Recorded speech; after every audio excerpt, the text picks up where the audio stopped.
PPI TV Podcast. PPI TV Podcast.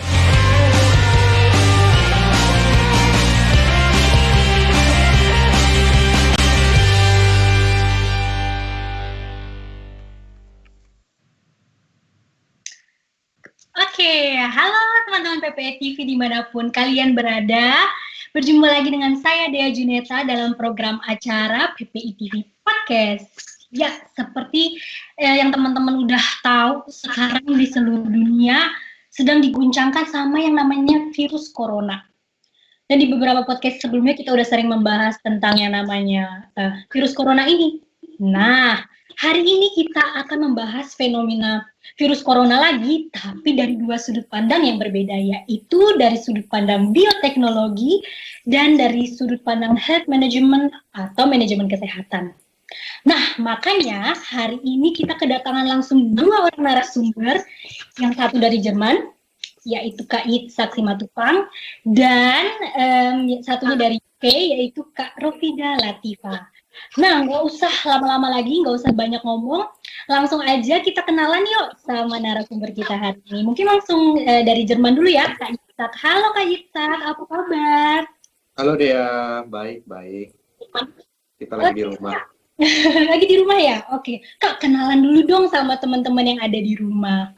Kenalkan, mungkin sekarang lagi kuliah di Berlin, jurusannya bioteknologi di Technische Universität Berlin.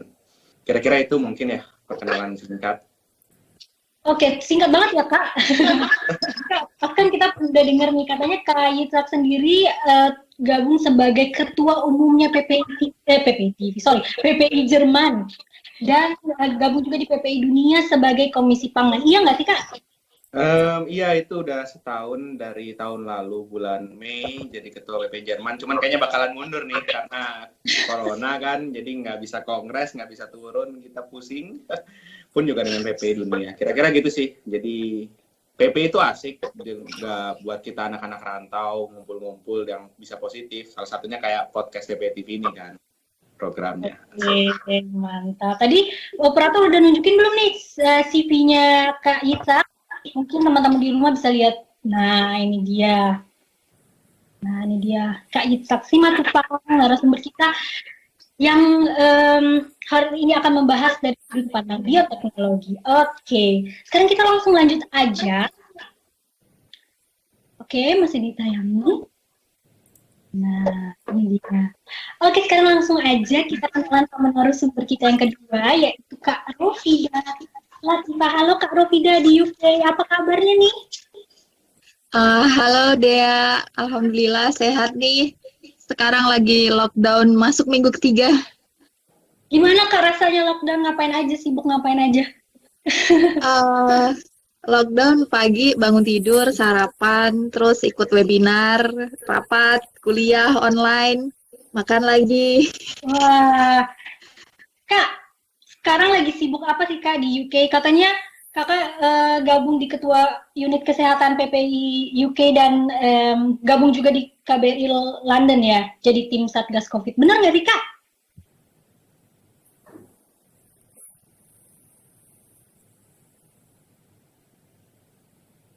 Ya betul, jadi saat ini di London di kampusnya City University of London, dan kebetulan juga saya jadi ketua unit kesehatan PPI UK.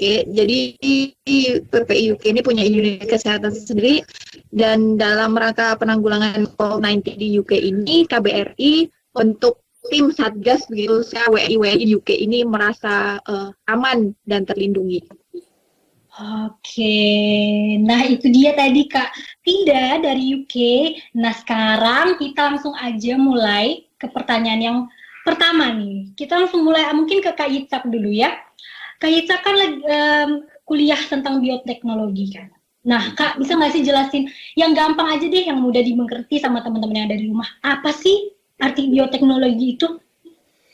Bioteknologi secara gampang teman-teman kayak menggabungkan biologi dan teknologi. Tapi itu kan secara umum banget. Tapi kalau mau agak lebih mendalam sedikit, mungkin kita bisa bilang bioteknologi dibagi dalam 5 area. Ada yang marine biologi misalnya, ada yang bagian bioindustri, ada yang bagian bioanalisis, biosemi, ada juga yang bagian salah satunya biomedicine, misalnya yang bikin obat-obatan atau yang malah bikin penyakit, kira-kira kan kayak gitu. Jadi kurang lebih bioteknologi ini kalau anak teknik bilangnya teknik industri mungkin, yang semuanya belajar. Mungkin kalau anak-anak ekonomi yang secara umum aja dia belajar ekonomi, nggak langsung detail akuntansi. Jadi kita benar-benar masih sangat umum, masih sangat permukaan, kita belajar semuanya, dan bahkan mungkin judulnya bioteknologi ya, tapi ada juga pelajaran fisika dasarnya, ada pelajaran matematika dasarnya, konsepnya supaya kita bisa dalam satu riset tim gitu, kita bisa mengerti nih dasarnya, oh ini anak fisika ngomongin termodinamika misalnya, ngomongin gimana nih kapal ini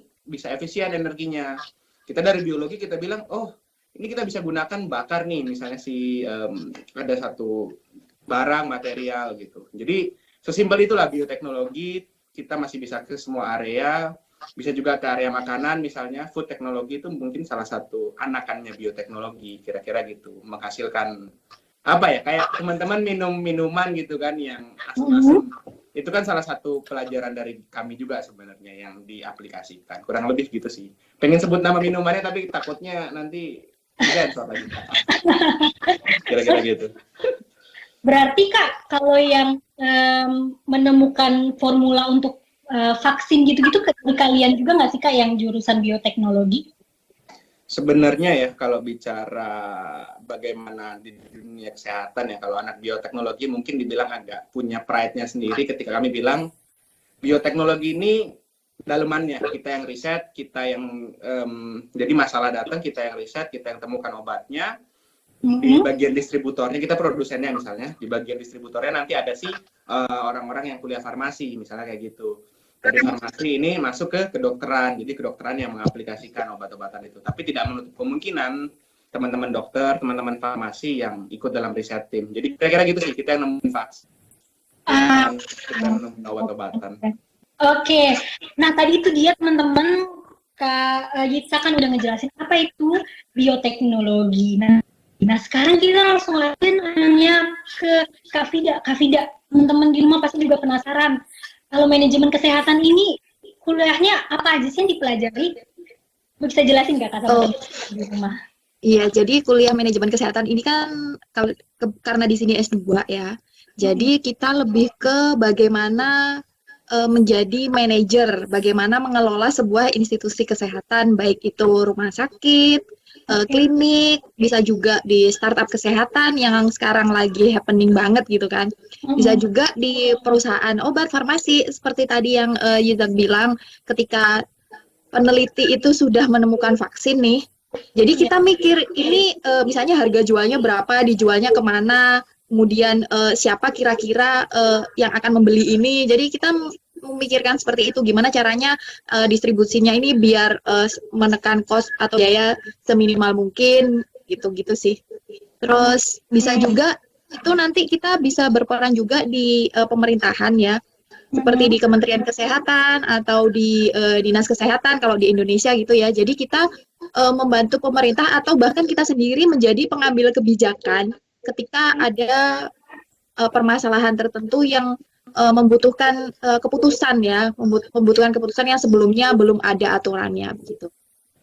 Oke, jadi kalau bisa dirangkum ya buat teman-teman yang ada di rumah, intinya jurusan manajemen kesehatan ini bukan tenaga medis, jadi seperti dokter itu, jadi mereka bukan dokter, bukan perawat atau bidan, jadi mereka ini adalah orang-orang di balik layar yang mengurusi segala macam gitu ya Kak, hal-hal yang berkaitan dengan bisnis, dan administrasi rumah sakit, gitulah ya Kak, kira-kira. Ya, ya betul.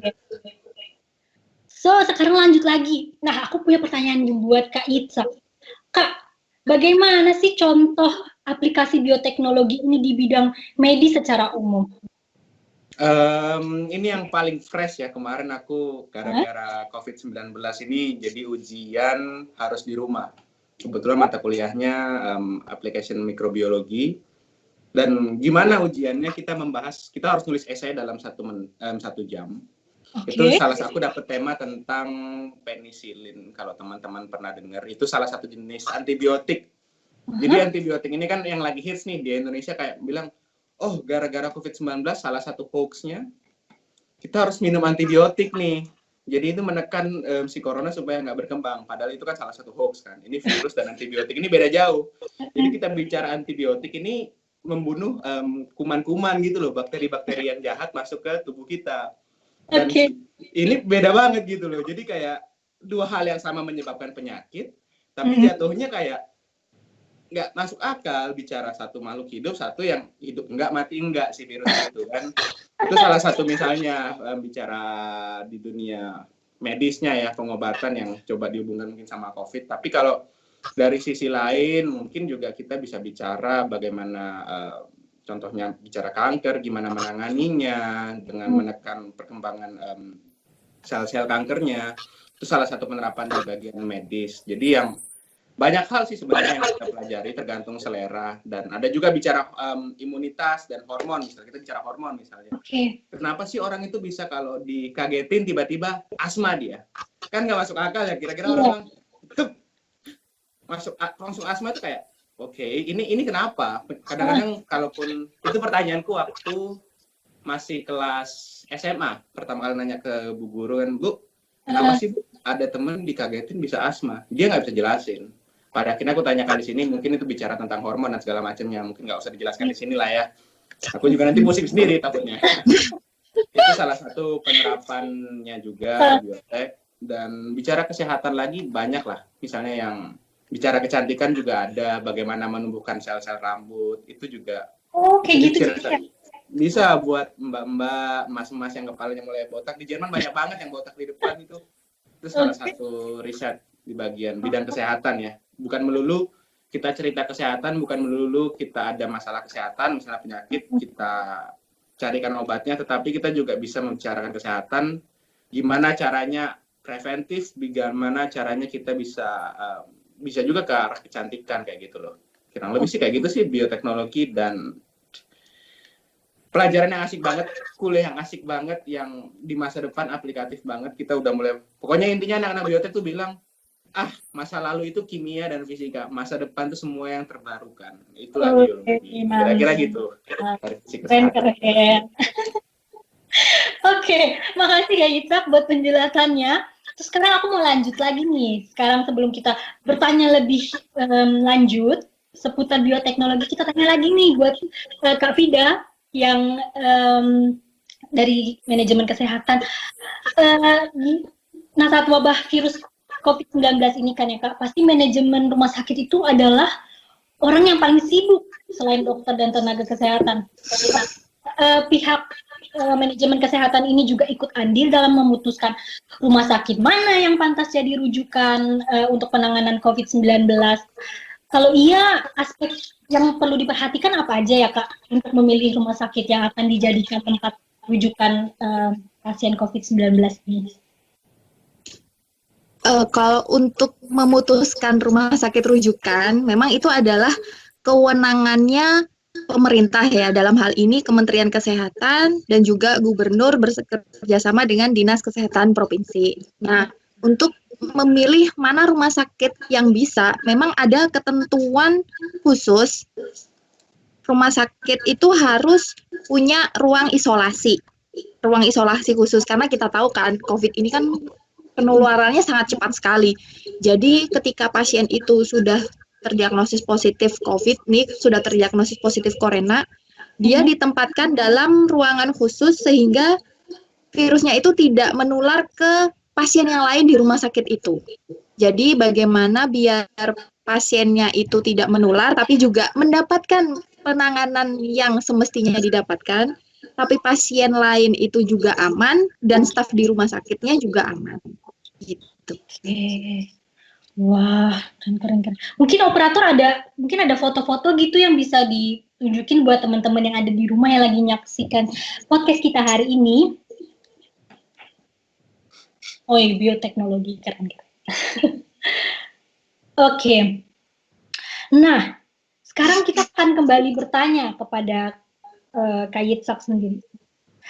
Kak, biotek ini kan selain mempelajari banyak hal dan salah satunya tentang virus juga kan, tadi bisa dijelaskan secara singkat nggak tentang virus corona ini dari sudut pandangnya bioteknologi? Sebenarnya kalau mau bicara lebih santai ya, aku nggak ingin menjelaskan bagaimana DNA si virus ini dan bagaimana berkembangnya. Karena pada intinya sih teman-teman kita tuh sekitaran masih kayak tadi ku bilang bahwa mereka nggak bisa bedakan tuh ini virus dan ini bakteri, ini penyakit yang bisa sembuh dan ini penyakit yang akan selamanya ada di tubuh kita. Ini bukan nakut-nakutin ya. Jadi kalau bicara virus, ini pengalaman di Jerman juga. Di masa-masa awal COVID-19 ini mulai naik ya, kita masuk itu di 26 Januari. Mereka bilang berita tuh ya, orang yang meninggal gara-gara flu ini kan juga dalam tanda, dengan kata lain juga adalah virus gitu, juga tinggi kok di Jerman. Jadi tenang aja, COVID ini juga nggak cuman jenis lain dari flu. Itu ada salah satu tulisan yang mengatakan seperti itu. Memang poinnya nggak salah, virus ini ya, dia bukan benda hidup dan dia bukan benda mati. Cuman ketika dia menginfeksi ke sel-sel kita, dia mulai memutasi DNA di dalam sel kita nih. Jadi mulai kayak, oke, dia fungsinya udah mulai beda nih. Sel kita fungsinya udah mulai beda. Dan tiba-tiba kita ada simptom mulai, mungkin teman-teman dokter yang menjelaskan, kita mulai sulit bernafas, misalnya kita mulai demam, kayak gitu-gitu. Tapi sekali lagi, yang aku mau ajakin ya buat teman-teman bicara virus COVID-19, mungkin teori-teorinya teman-teman pada bilang prakteknya cucilah tangan, jagalah kebersihan. Tapi kalau kita sudah bicara virus, itu sekali masuk ke tubuh kita, dia nggak bisa keluar lagi. Dia akan ada di situ terus sebagai, cuman beda siklus aja sih, ketika dia lagi aktif atau dia lagi pasif. Nah, gimana cara menanggulanginya? Memang salah satu teknologi yang paling sering kita dengarnya adalah pakai vaksin. Pakai vaksin semuanya bisa aman. Benar, pakai vaksin semuanya bisa aman. Tapi juga di sisi lain, jaga kesehatannya, nggak cuma jaga kebersihannya, tapi jaga makanannya juga. Jadi kurang lebih bicara virus, Ya Kak. seumur hidup ada di badan kita, tapi bisa di manage lah supaya nggak keluar ininya, apa dampak negatifnya. Gitu, begitu. Kira-kira gitu sih bicara tentang virus. Virus corona ini ya Kak.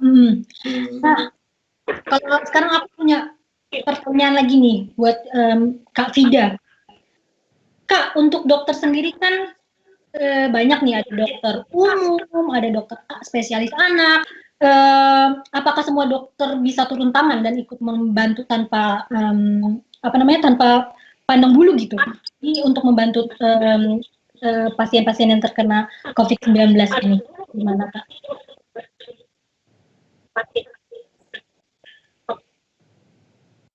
Ini turun tangannya di mana dulu nih? Kalau misalnya turun tangan maksudnya di sini adalah di fasilitas kesehatan yang langsung menerapi atau mengobati pasien, itu tergantung tempat masing-masing juga dan tergantung keluhan dari pasiennya. Oke. Kalau misalnya dia datang pertama kali di IGD itu ada dokter umum, ada dokter umum dan juga ada dokter penanggung jawab IGD.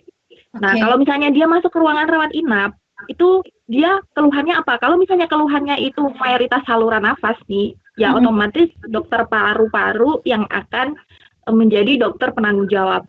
Akan tetapi kalau dia ada keluhan lain, misalnya jantung, atau misalnya ternyata itu pasiennya anak, atau ada keluhan di mata dan di kulit, itu pasti dokter-dokter yang lain juga ikut merawat gitu.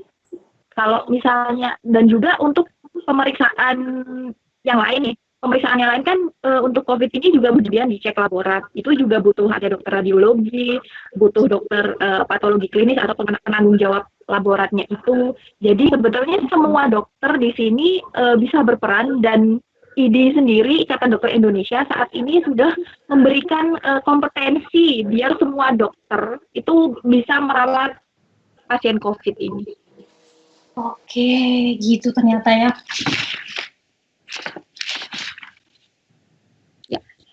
Oke, terus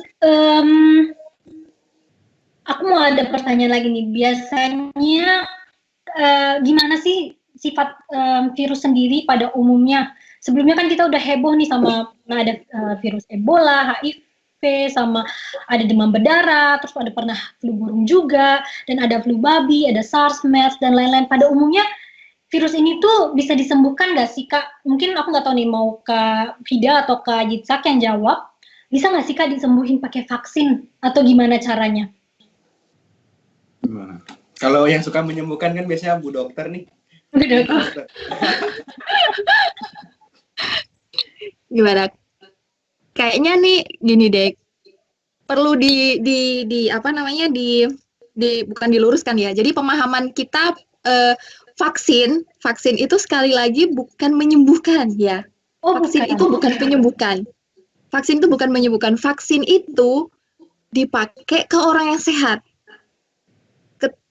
Kenapa dipakai ke orang yang sehat? Harapannya adalah ketika orang yang sehat itu terkena infeksi, dia nggak sampai sakit, atau kalaupun sakit dia nggak parah. Oh, jadi udah ada antibodinya sendiri gitu ya, Kak? Berarti. Ya, udah ada. Jadi vaksin itu apa ya, biar merangsang sistem imun dalam tubuh kita, begitu. Jadi bukan menyembuhkan. Oh, jadi ya bagaimana Izak nih? Bagaimana? Bener nggak?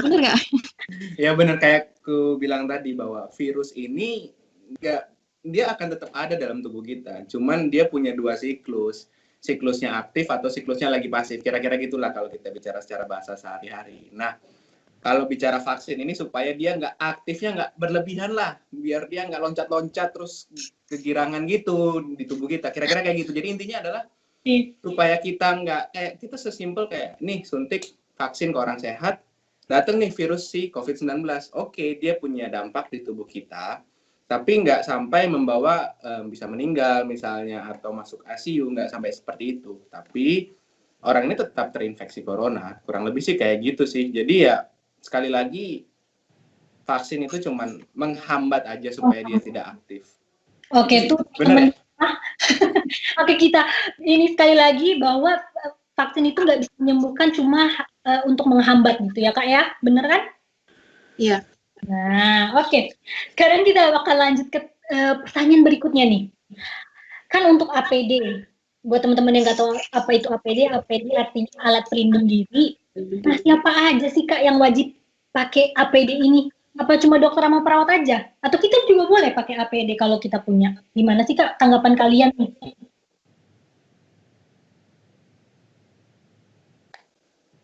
Kalau APD sendiri ya, prinsipnya adalah ada 2. Prinsipnya itu gimana caranya COVID ini menular, dan risiko kita untuk ketularan itu segede apa sih? Itu. Kalau COVID ini kan menular melalui droplet atau apa sih namanya, cairan kontak gitu ya, yang bisa keluar ketika orang itu ngomong atau batuk atau bersin, dan juga bisa juga kalau dia ketularannya dalam jarak dekat, misalnya ada dokter yang mau memasang alat bantu nafas, itu kan harus dekat banget tuh, jaraknya nggak bisa kurang dari 1 meter. Nah, itu kemungkinannya bisa tertularnya tertinggi. Jadi dihitung aja risikonya kira-kira. Kalau misalnya kamu di rumah, kamu nggak kemana-mana, nggak kontak dengan pasien, kira-kira perlu APD nggak? Nggak. Oke. Nah, kalau misalnya, kalau di fasilitas kesehatan, dilihat juga apakah orang itu, apakah petugasnya merawat pasien khusus COVID misalnya. Kalau pasiennya sudah jelas positif nih, ya otomatis harus ditutup semua dari atas sampai bawah pakai APD lengkap. Siapapun petugasnya, termasuk petugas cleaning service yang masuk ke ruangan itu. Oh, yang bersih-bersih juga harus ya, Kak? Oke, nih seperti yang kita lihat gambar nih. Nah, mungkin kakak narasumber berdua mungkin bisa menanggapi. Jadi harus benar-benar ketutup dari atas sampai bawah ya, Kak? Iya, kalau itu pasiennya sudah COVID positif, ya harus. Oke.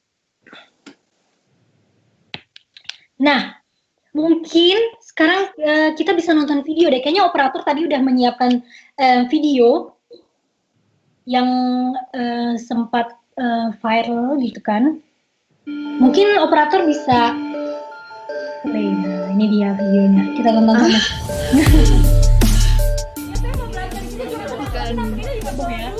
Iya. Mereka belanja nih ceritanya pakai APD ya.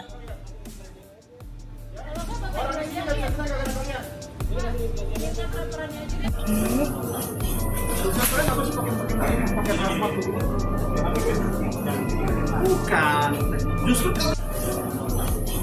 Saya nggak suka pakai hazmat begini. Bukan. Justru kalian yang datang ke sini dengan penampilan begini, jadi pertanyaan orang. Selesaikan segera kalau gitu. Ya, selesaikan aja. Mana yang perlu kalian bawa-bawa? Ya, nggak usah, saya nggak perlu. Selesai cepat. Pengunjung saya jadi melihat semua. Kamu bisa lihat kan? Wilayah isolasi kalian begitu.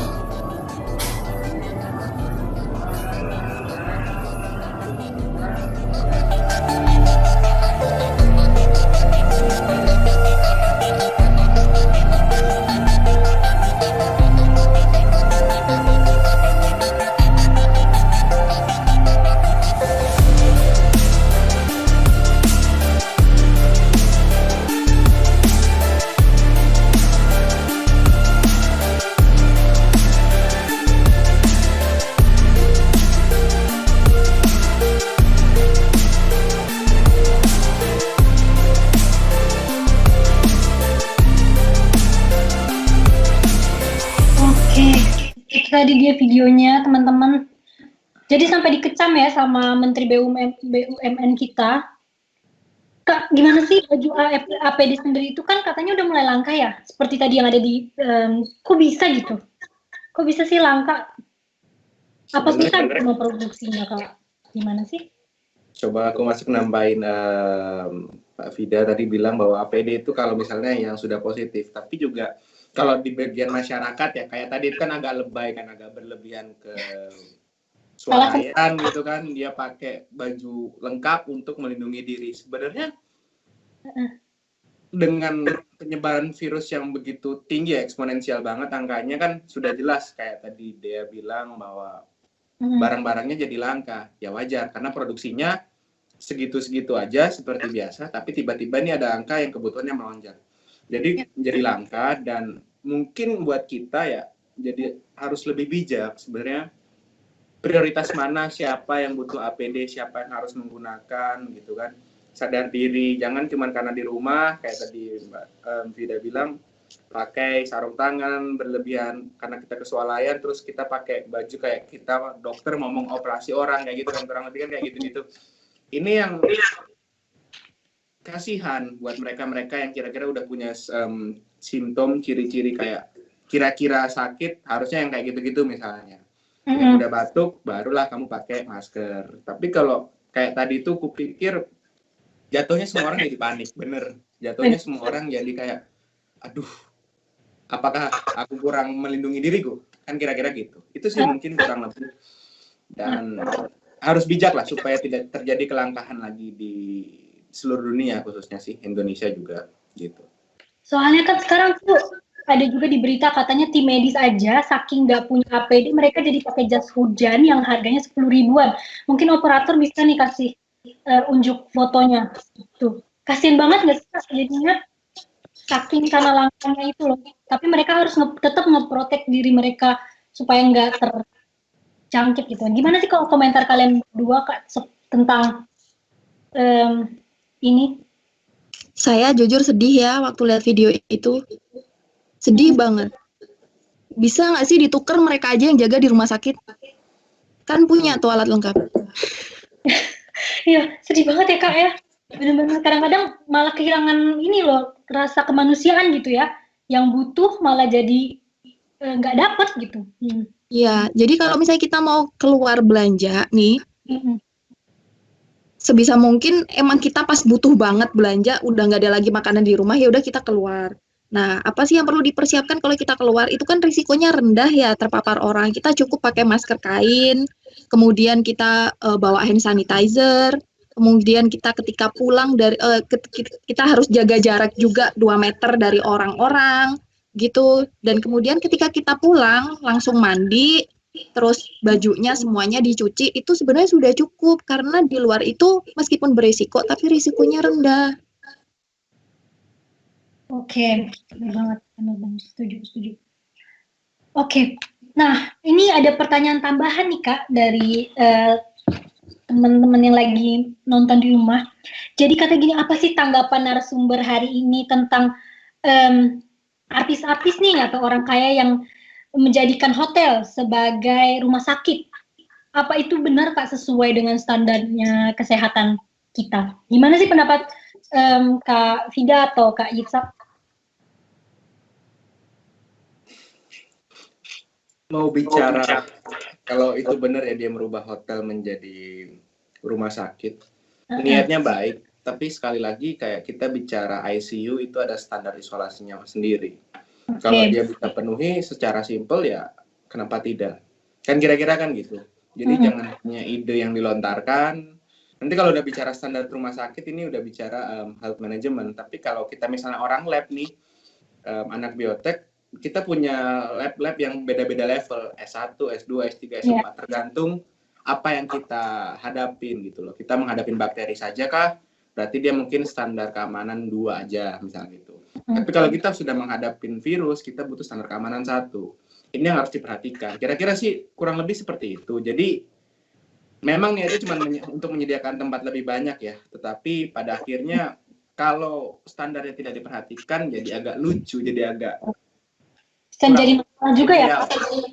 Gitu. Kalau bicara standar mungkin Kak Fida, Mungkin Kak Fida bisa nih menyampaikan pendapatnya. Gimana Kak? Ya jadi gini, kalau hotel mau dirubah ke rumah sakit, pertanyaannya benar kata Yizak tadi, ini untuk siapa? Untuk pasien siapa? Untuk screening kah pasien yang belum jelas positif negatif, atau untuk karantina pasien nih, misalnya dia pulang dari luar negeri kemudian tidak bergejala atau bergejala yang harus 14 hari dulu, sedangkan dia harus dalam pengawasan medis misalnya. Terus apakah ini untuk pasien COVID yang PDP atau pasien COVID yang sedang menunggu menunggu hasil pemeriksaan, atau pasien yang sudah positif? Ini yang mana dulu? Fungsinya untuk yang mana? Karena kalau untuk pasien yang PDP yang sedang menunggu hasil yang sudah diperiksa dan yang sudah positif, itu betul harus ada kriteria khusus yang bisa melindungi pasien dan staf dan pengunjung seperti yang tadi saya bilang sebelumnya. Jadi dibutuhkan ruang isolasi khusus, ruang isolasi bertekanan negatif di sini ya. Jadi di mana ketika pasien itu ada di kamar itu, dia tidak menularkan ke yang lain-lain. Kalau misalnya ini tidak diperhatikan, khawatirnya adalah pasien lain yang ada di rumah sakit itu nanti malah ketularan gitu loh. Padahal niatnya baik gitu kan. Dan juga kalau untuk ICU itu biasanya juga butuh ventilator alat bantu nafas untuk pasien-pasien yang kondisinya memang sudah berat. Kalau itu sudah dipenuhi, saya rasa sih tidak masalah ya. Standarnya sudah dipenuhi itu dan dikategorikan lah buat siapa. Jangan sampai niat baik malah justru mencelakakan orang lain. Oke. Terima kasih Kak Fida buat tanggapannya. Nah, sekarang mau nanya lagi nih. Mungkin sekarang ke Kak Yitzhak ya pertanyaan karena seputar tentang vaksin. Kak, kaitannya dengan virus COVID-19 ini, apa benar katanya para peneliti di seluruh dunia sedang berlomba-lomba nih katanya untuk mencari formula vaksin untuk mengobati? Benar nggak sih Kak? Aku boleh jawab sekaligus sebagai negara kita yang sampai detik ini belum kelihatan tajinya bagaimana menemukan vaksin kayak gitu-gitu. Minimal niat kolaboratif lah dengan negara mana. Itu sebuah kritisi aja sih, buat otokritis buat kita. Tapi di sisi lain, kalau ditanyakan benar, faktanya iya. Maksudnya kalau berlomba-lomba mencari vaksin, ya di Jerman meneliti, di Inggris pasti juga meneliti, di Cina katanya sudah menemukan vaksin. Kalau di Jerman sendiri ya kita bicara, kebetulan yang pimpin tim risetnya itu dari Berlin, dari Charité, dan nggak main-main dananya untuk penelitian ini virus. Jadi bagaimana kita step 1, step 2, step 3-nya sampai penanggulan di akhirnya itu sekitar 150 juta dikasih dana untuk riset ini. Jadi benar-benar harus langsung ketemu vaksinnya mana. Kira-kira gitu. Ini di Jerman saja, tapi memang kolaborasi juga dengan beberapa negara. Jadi maksudnya bukan bersaing dan berlomba-lomba sih, justru pada akhirnya niatnya menemukan vaksin yang paling tepat yang bisa dipakai bersama pada ujungnya. Kan itu kan tujuan kesehatan. Kan itu kan kira-kira kita jadi tenaga medis punya sumpah, misalnya sumpah dokter kayak apa kan gitu kira-kira menyembuhkan orang. Jadi sekali lagi riset baik diadakan dimanapun, tapi bukan persaingan jatuhnya, menemukan yang bisa meredam ini COVID-19-nya sih. Itu sih pandanganku dari Jerman kira-kira. Oke, berarti penting banget itu ya Kak dukungan pemerintah gitu untuk apa namanya, bukan mendanai ya, gimana sih mendukung supaya vaksin ini cepat ditemukan gitu. Iya nggak sih Kak? Iya, itu aku setuju banget karena yang bisa ngatur regulasi itu kan pemerintah ya, bukan kita masyarakat. Jadi kalau kita ngelihat angka statistik Jerman, kebetulan nih keluarga di Indonesia udah mulai panik semua. Sak, gimana di sana? Ini di berita udah sampai angka 100.000, kamu nggak kenapa-napa kan? Justru yang lebih khawatir aku dengan mereka gitu loh. Mereka tesnya hanya, teman-teman di Indonesia hanya sekitar belasan ribu. Aku belum update hari ini angkanya berapa. Tapi di Jerman angka tesnya sudah sampai di 1 juta lebih. Membayangkan setiap minggu bisa 100 sampai 150.000 tes diadakan. Jadi kita punya sampel gini ya, misalnya kalau kita punya mau riset nih, kita butuh sampel misalnya, di mana penyebarannya, di mana kita nanti bagi obatnya, di mana risetnya dan segala macamnya itu loh, yang membuat pencegahan di Jerman sih lebih baik karena dideteksi lebih dini, angkanya tinggi 100.000, tapi angka yang sembuh sudah setengahnya dan angka yang meninggal bahkan nggak sampai di angka 1%. Itu mungkin yang bisa dibanggakan dari Jerman ya, walaupun agak-agak kesal karena mereka kok nggak mencegah lebih dini gitu loh. Kok kita harus panik dulu di 100.000. Kira-kira gitu sih. Oke. Kak udah tahu belum sih kalau di Indo sendiri udah ada yang meneliti tentang vaksin corona ini Kak? Ada yang pernah dengar nggak sih? Apa udah ada yang memulai nih di Indonesia seperti di negara-negara yang ada di Eropa? Aku sih belum dengar ya secara komprehensif penelitian vaksin di Indo seperti apa, jatuhnya cuman sekedar wacana, sekedar banyak organisasi misalnya bilang ini perlu di riset di Indonesia sendiri. Kalau aku sih lebih mendukung ide kolaborasi sih, kurang lebih sih kayak gitu sih. Itu mungkin aku belum baca beritanya ya. Tapi yang aku dengar Menristek terakhir bilang penelitian vaksin corona ini butuh waktu 1 tahun itu minimal. Padahal kalau kita nunggu 1 tahun udah keburu jalan, kira-kira gitu ya. Ya itu sih yang agak sedih dari Indonesia. Teknologi Indonesia. Kak mungkin Kak Yitsak bisa ceritain nggak gimana sih caranya para peneliti ini dari berbagai negara, apa aja sih yang mereka lakukan spesifiknya untuk mencari formula vaksin COVID-19 ini? Apa sih Kak yang mereka lakukan? Apa yang dilakukan sebenarnya aku coba bahas secara simpel lagi ya. Kita sekarang kebetulan nih lagi dapat masalah nih. Jadi kita lebih gampang menemukan obatnya, bukan kayak visioner ya. Masalahnya udah ada nih. Jadi kita ngumpulin sampel dari virus itu. Ya itulah kira-kira vaksin ini kan ya gimana kita otak-atik nih virus supaya ketika kita dapat vaksinnya gitu dia nggak berkembang. Kurang lebih sih sesimpel itu banget. Cuman kalau sudah bicara genetik, DNA, virus itu lebih sulit daripada matematika sih. Kira-kira kayak gitu. Sesimpel itu. Jadi kayak mereka ngambil sampel di otak-atik di lab, gimana masalahnya, efeknya A, B, C, D, E, kita mutasi sedikit, jadilah vaksin ini. Gitu, dites. Dan dites, setelah dites ini kan ada kalau kita bicara berita, mungkin ada di negara A gitu kan, sudah dites kan ke manusia. Tapi balik lagi, ini stepnya memang seperti itu sih. Kumpulin sampel, kita di lab, kita bikin vaksin, terakhir kita tes. Setelah tesnya udah positif bagus, baru kita terapkan, kita jual lah dalam tanda kutip. Kurang lebih sih kayak gitu. Mungkin tambahin Mbak Fida mungkin gimana bicara vaksin ini. Nah, Kak Fida mungkin bisa nambahin. Betul tadi ya yang dikatakan oleh Yizak. Kalau vaksin ini prosesnya tuh sebenarnya tidak mudah gitu. Tidak mudah bagi ilmuwan untuk membuat vaksin dan menyediakannya supaya orang banyak itu bisa memanfaatkan. Jadi memang perlu hati-hati, jangan sampai nih ketika dia sudah keluar, ternyata ada efek samping yang tidak diinginkan. Ini kan justru malah berbahaya gitu. Jadi apa yang ilmuwan lakukan itu berusaha mencari formula gimana caranya supaya membuat vaksin COVID ini bisa memicu sistem imunnya tubuh, tapi juga nggak membahayakan orang yang kena gitu. Tapi itu juga harus efektif dalam arti jangan sampai ketika vaksinnya itu udah dipakai, ternyata dia tidak cukup membantu karena kadar dalam darahnya kurang, misalnya seperti itu. Kan kayak percuma aja dong aku divaksin, karena itu ternyata nggak ngefek.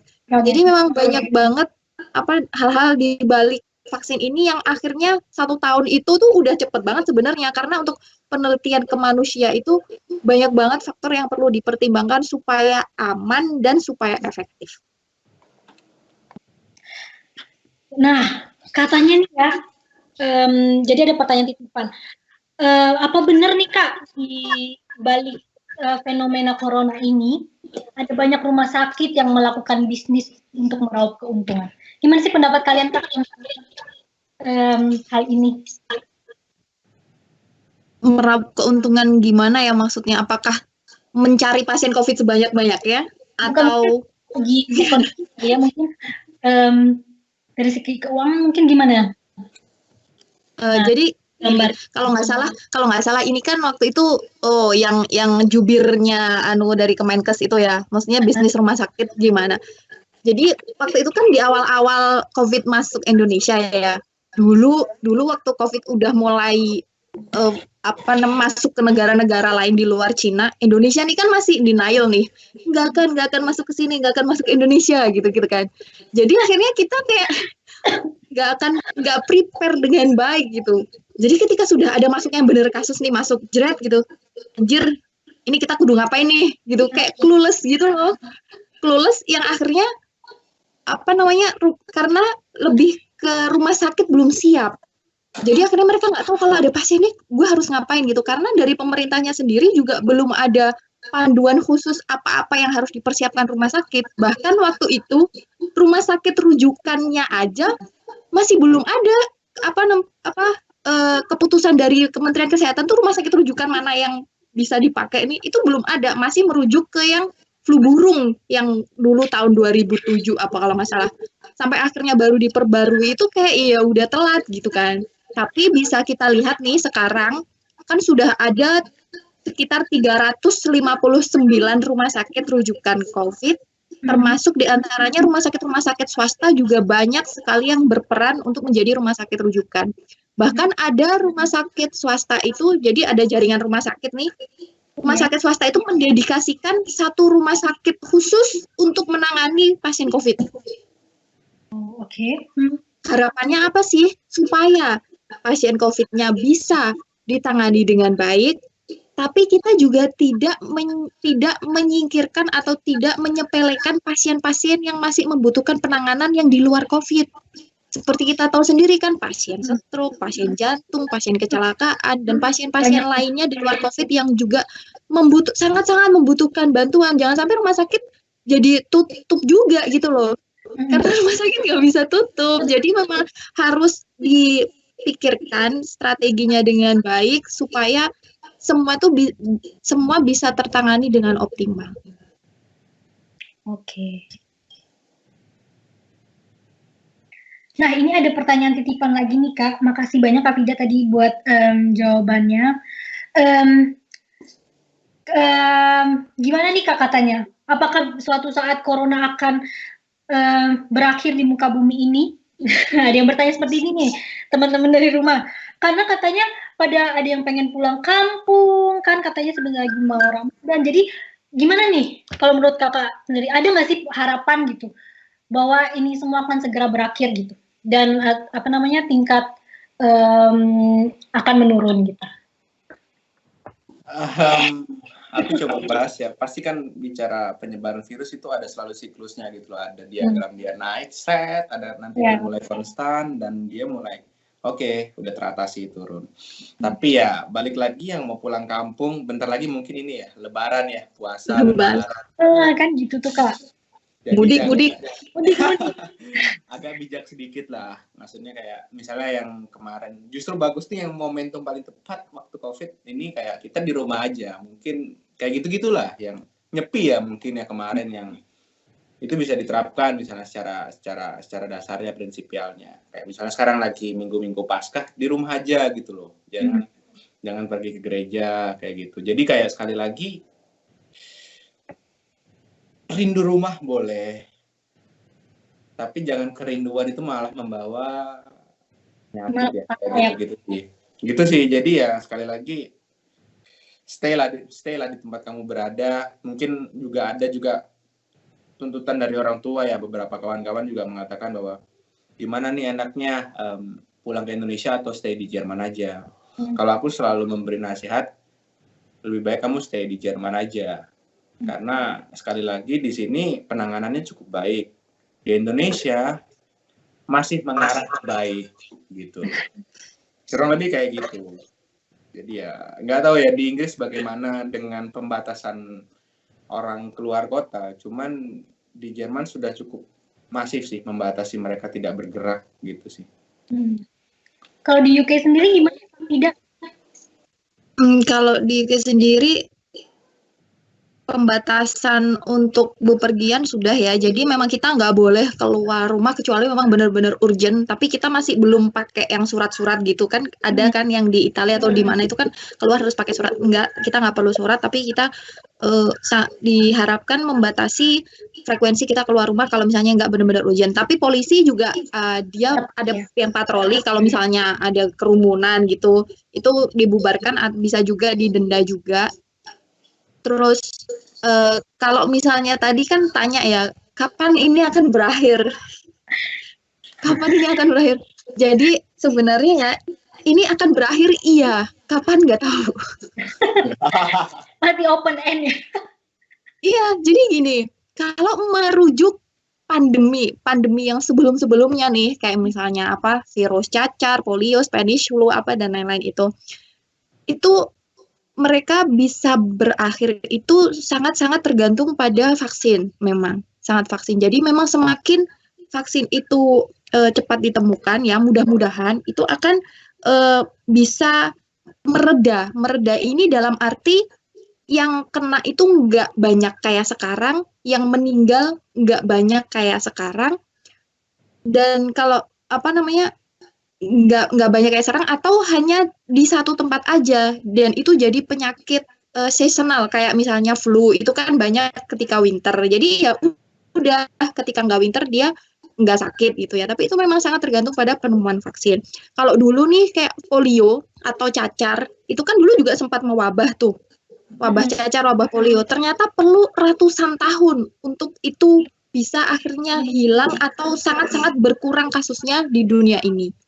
Tapi saya yakin ya, ini nggak perlu ratusan tahun, ya berterima kasih kepada teman-teman dari Biotek Hijat dan kawan-kawan begitu, karena harusnya memang kita berpikiran positif bahwa ilmuwan ini sangat struggle untuk menemukan vaksin supaya kita tidak perlu menunggu waktu selama itu supaya ini bisa cepat berakhir. Dan gimana kita bisa adaptasi gitu kan dengan kondisi ini? Ya memang kita harus mau nggak mau menerima, bukan malah denial kayak aku pokoknya pengen keluar aja, bukan denial, tapi kita berusaha mencari cara untuk adaptasi dengan kondisi yang seperti ini.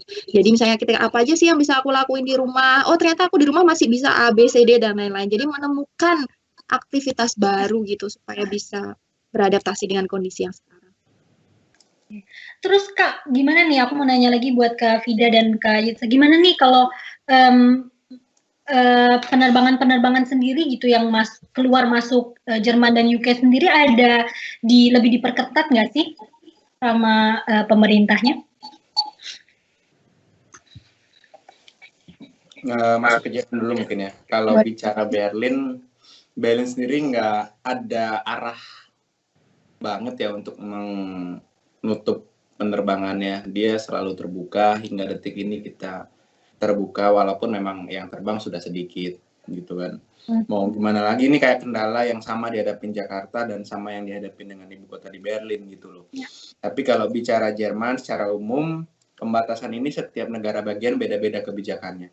Ada yang punya secara umum mereka sudah membatasin, kayak tadi Mbak Vida bilang keluar rumah itu ada pembatasannya, ada jamnya, ada kepentingannya apa, ada polisi lalu lalang itu ada.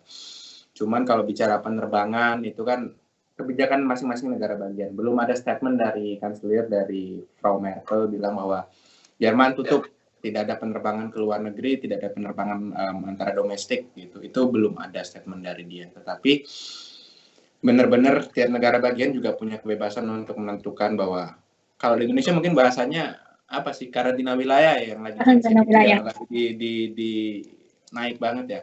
Di Jerman setiap negara bagian punya keputusan, bisa memutuskan bahwa aku mau tutup perbatasanku kayak gitu-gitu.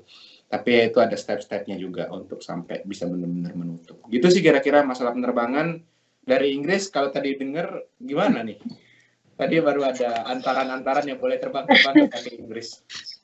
Iya, kalau di Inggris kayaknya sama juga kayak Jerman, yang kita nggak ada aturan negara atau kebijakan negara yang benar-benar menutup penerbangan keluar atau masuk. Jadi masih bisa, tapi masing-masing airline sendiri, maskapai sendiri yang akhirnya mengeluarkan kebijakan bahwa mereka mengurangi frekuensi flight karena memang demand-nya kan lagi turun banget itu.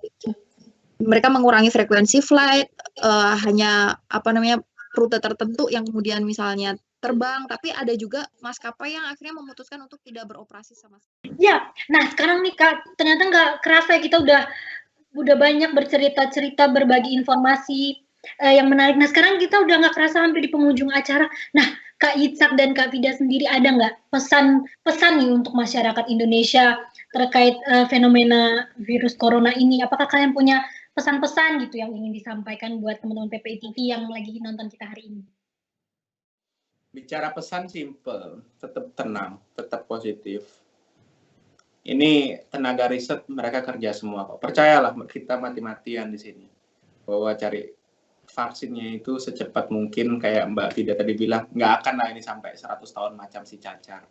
Kita tetap positif gitu kan. Jadi yang di rumah pintar-pintarlah memanage dirimu, kapan kamu keluar dan kapan pakai inilah. Dan khususnya juga kalau bicara teman-teman di rumah sakit dan pasien, mungkin nanti Mbak Vida akan lebih sampaikan. Aku bilang tetap tenang, tetap positif, dan kita kritik tapi kita juga bijak lah dalam menyebarkan berita, misalnya kayak gitu.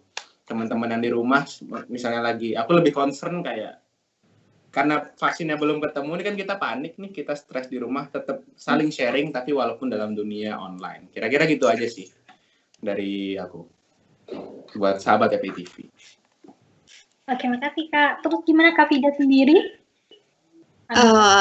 Oke, jadi untuk teman-teman sobat PPI TV ya, baik di Indonesia maupun dimanapun, pesan saya sih, yang merasakan corona ini nih, orang dari seluruh dunia, nggak cuman kalian aja. Jadi kalian itu bukan di Indonesia, bukan cuma di Jerman, bukan cuma di Inggris, kita semua merasakan itu, jadi kalian nggak sendiri. Nah, yang paling penting adalah kita mematuhi anjuran dari pemerintah setempat. Kalau kita diminta untuk di rumah, ya kita di rumah. Selagi kita punya pilihan untuk di rumahlah. Karena ada banyak sekali orang yang tidak memiliki pilihan untuk bisa stay di rumah, termasuk tenaga medis, kemudian petugas-petugas yang lain, misalnya yang menjaga supaya listrik kita tetap berjalan, yang menjaga supaya air itu bisa tetap selalu ada, dan juga petugas-petugas lainnya. Dan kalau misalnya kita bisa nih, kita juga membantu orang-orang yang sekiranya akan kesusahan ketika mereka stay at home gitu. Seperti kita tahu di Indonesia kan banyak ya orang-orang yang kurang mampu, yang mereka mengandalkan hidup harian, penghasilan harian setiap harinya, yang kalau misalnya mereka tidak mendapatkan itu, yang mereka nggak makan. Kalau misalnya kita memiliki rezeki lebih, bantulah orang-orang itu gitu. Karena itu butuh kolaborasi dari banyak orang. Negara nggak bisa mengatasi ini sendirian tanpa kita. Jadi lakukanlah apa yang kalian bisa lakukan untuk mengurangi dampak dari pandemi ini. Oke, terima kasih banyak Kak Vida dan Kak Yitzhak buat tanggapannya, buat pesan-pesannya untuk Sobat PPI TV yang ada di rumah. Nah, sebelum kita mengakhiri, aku mau sedikit merangkum lagi tadi apa yang kita udah perbincangkan selama sekitar sejam ini. Jadi, buat teman-teman yang di rumah, jadi vaksin itu tadi katanya tidak menyembuhkan. Tapi itu lebih dipakai untuk orang-orang yang sehat, untuk orang yang sehat supaya biar mereka nggak sakit. Dan kalaupun kena sakit pun nggak parah. Dan buat teman-teman di rumah juga ini penting, vaksin itu hanya membuat virus tidak aktif atau pasif. Jadi semua orang itu punya virus dalam tubuhnya, tapi tergantung virusnya aktif atau tidak. Nah, terus yang tadi ada teman-teman juga bertanya, Kak, kapan sih corona berakhir? Jadi jawabannya tidak ada yang tahu, kita berdoa aja, saling membantu supaya semua fenomena ini cepat berlalu ya. Terus ya udah, jadi itu aja pembicaraan kita kali ini. Seru banget tadi bersama dua orang narasumber kita, yaitu Kak Yitzhak dan Kak Fida. Saya mau mengucapkan terima kasih lagi buat Kak Yitzhak dan Kak Fida buat waktu dan kesempatannya, udah mau berbagi informasi seputar fenomena virus corona ini dari sudut pandang kalian, yaitu dari sudut pandang bioteknologi dan manajemen kesehatan. Terima kasih lagi buat informasinya dan ilmunya ya Kak. Semoga teman-teman di rumah juga bisa belajar banyak nih dari podcast kita hari ini. Amin. Terima kasih. Terima kasih. Oh iya, buat teman-teman yang punya pertanyaan seputar tema kita hari ini, mungkin bisa langsung ditulis di kolom komentar, atau kalian punya kritik dan saran atau ide-ide menarik buat podcast berikutnya, bisa langsung komen di bawah. Terus kalau misalkan ada teman-teman yang pengen bertanya nih, boleh nggak sih Kak? Di mana nih bisa bertanya sama kalian? Bisa boleh minta Instagramnya nggak nih? Siapa tahu ada kan teman-teman PPI TV di rumah yang pengen bertanya lebih lanjut lagi seputar bioteknologi atau seputar manajemen kesehatan. Boleh kasih tahu Instagramnya nggak Kak?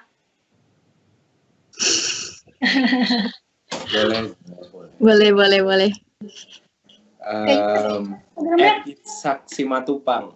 Nanti namanya tinggal disambung aja itu kayak yang ditulis. Nanti ketemu pasti. Oke, mungkin nanti operator bisa ditambahin ya di layar supaya teman-teman atau di kolom deskripsi. Kalau Kak Fida sendiri, Instagramnya apa? Sama namanya @Fida_Latifah, digabung aja. Ntar ketemu. Ya, jadi boleh ya Kak kalau teman-teman PPI TV pengen bertanya lebih lanjut, tuh, gak apa-apa ya Kak? Boleh banget. Oke, nggak kerasa. Berkontribusi buat COVID. Boleh. Oh iya, benar. Oke, nggak kerasa kita udah sampai di penghujung acara kita hari ini. So, saya Dea Juneta dan segenap kru yang bertugas pamit undur diri dari hadapan kalian semua. Jangan lupa untuk like, subscribe YouTube channelnya PPI TV. Jadi sampai jumpa di kesempatan berikutnya. PPI TV dari pelajar untuk pelajar. Dadah. Makasih ya Kakak. Dadah. Terima kasih. Thank you. PPI TV Podcast. Podcast.